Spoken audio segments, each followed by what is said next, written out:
ఒకవేళ ఎవరికైనా ఈ పక్షవాతం అనేది ఒకవేళ వస్తే, వాళ్ళు ఎటువంటి జాగ్రత్తలు తీసుకోవాలంటారు? దీనికి ప్రకృతిలో ఎన్నో అమృత తుల్యం లాంటి మూలికలున్నాయి. నేను చాలా సార్లు చెప్పాను. ఈ పక్షవాతం వస్తానే వెంటనే తెల్ల వాయిటాకు, ఒక పిటికెడు తెల్ల వాయిటాకులో ఒక 10 మిరియాలు, 10 ఎల్లిపాయలేసి, మర్దనం చేసి అంటే నూరి 2 భాగాలుగా చేసి, ఒక భాగం పొద్దున్నే ఉదయం లేవగానే ముఖం కడుక్కొని, గోరువెచ్చని నీళ్ళు కలుపుకొని తాగండి. రెండో భాగం రాత్రికి. ఈ విధంగా 10 దినాలు డిజైన్ చేసుకోండి. 1 తారీఖు పక్షవాతం వచ్చింది. 2 తారీఖు ఈ వైద్యం మొదలుపెట్టారు. 5 తారీఖుకల్లా వాడు పని చేసుకోవచ్చు హ్యాపీగా. అంత పవర్‌ఫుల్‌గా పనిచేస్తుంది. సాక్ష్యం. నా దాదాపు వందల మంది సాక్ష్యాలున్నారు నా దగ్గర నాకు సమాధానం చెప్పడానికి. వాడి ఒక్కొక్క గంటలో రిజల్ట్.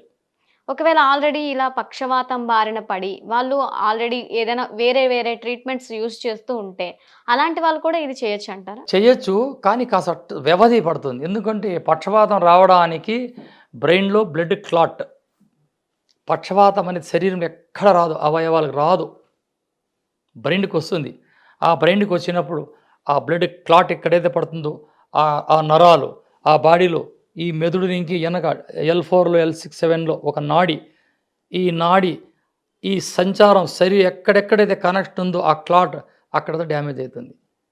పక్షవాతం వస్తే శరీరానికి మర్దనం చేస్తూ, నూనెలో చేస్తూ ఆ బ్రెయిన్ క్లాట్ కరగడానికి మెడిసిన్ ఇస్తారు.